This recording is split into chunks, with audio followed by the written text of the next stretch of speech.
마카베오기 학원 2장. 우리의 문헌에는 예레미야 예언자의 이야기도 나옵니다.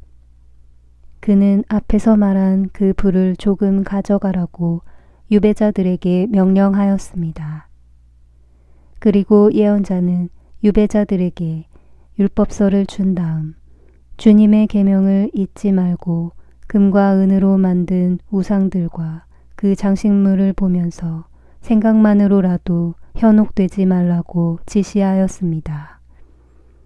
그 밖에도 비슷한 말로 그들의 마음에서 율법이 떠나지 않게 하라고 타일렀습니다. 같은 문헌에 이러한 이야기도 있습니다. 예레미야 예언자는 신탁을 받고 나서 사람들에게 천막과 계약궤를 들고 자기를 따라오라고 명령하였습니다. 그리고 모세가 올라가 하느님의 상속제산을 본 그 산으로 갔습니다. 거기에 가서 예레미야는 동굴집을 발견하고 천막과 계약궤와 분향제단을 그곳에 안치하고 나서 입구를 막아버렸습니다. 그를 따라간 몇 사람이 길을 표시해 두려고 다가갔지만 그곳을 찾을 수가 없었습니다. 예레미야가 그것을 알고 그들을 꾸짖고 나서 이렇게 말하였습니다. 그 장소는 하느님께서 백성을 다시 한데 모으시어 자비를 보이실 때까지 알려지지 않은 채로 남아있어야 한다. 그때에 가서야 주님께서는 저 물건들을 드러내실 것이다.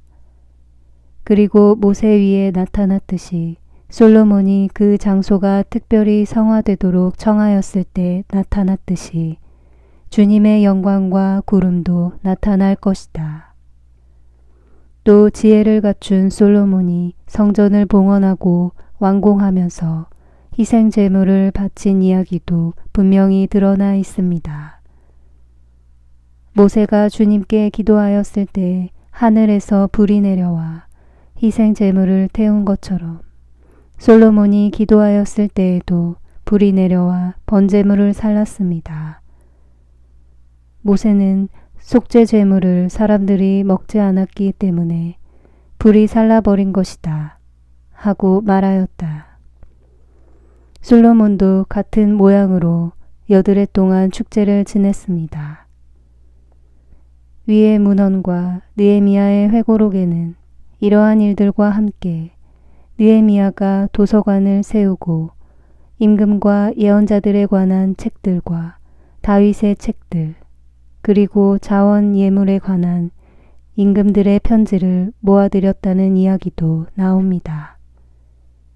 유다도 우리에게 닥친 전쟁 때문에 흩어진 책들을 모두 모아들였는데 그 책들이 우리에게 있습니다.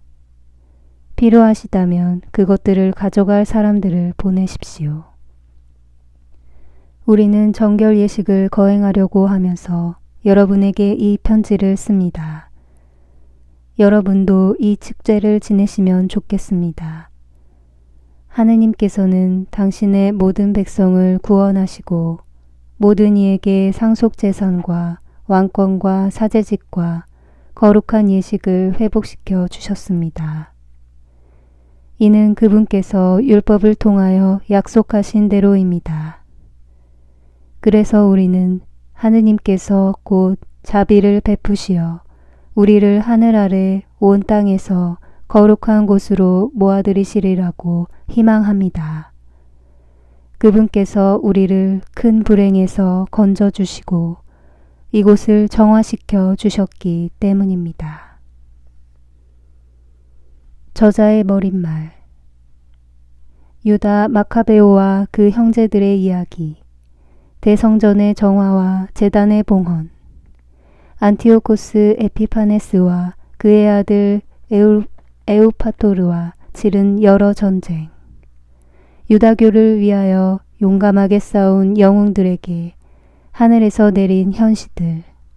그리고 그 덕분에 그들이 얼마 되지 않은 수로 이 땅 전체를 차지하고 야만스러운 무리들을 몰아내어 온 세상에 이름난 성전을 되찾고 이 도성을 해방시켰으며 폐기되어 가던 법을 다시 확립한 이야기.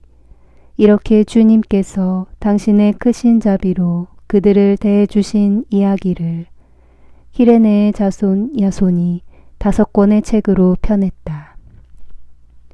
우리는 이것을 한 권의 책으로 요약하려고 한다. 사실 통계 숫자가 너무 많고 자료가 방대하여 이 역사 이야기에 몰입하려는 이들에게 어려움이 있으리라고 여겨 우리는 이 책을 읽으려는 이들에게 즐거움을 주고 외우려는 이들에게 편의를 주며 모든 독자에게 이익을 주는 것을 목표로 삼았다. 요약하는 고역을 맡은 우리에게 그것은 쉬운 일이 아니었다.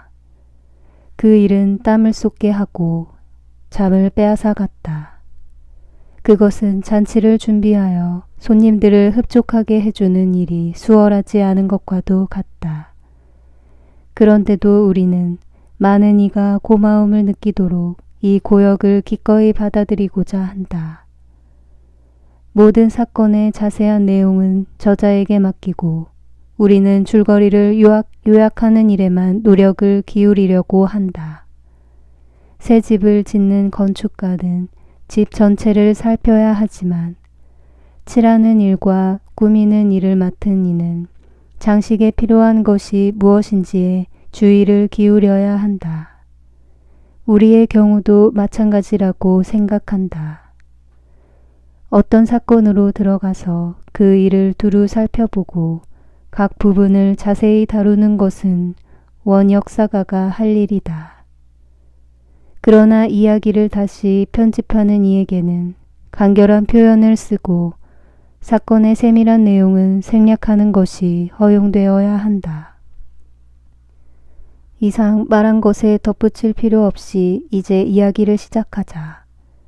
역사를 요약한다고 하면서 그 역사의 머릿말을 길게 늘어놓는 것은 어리석은 일이다.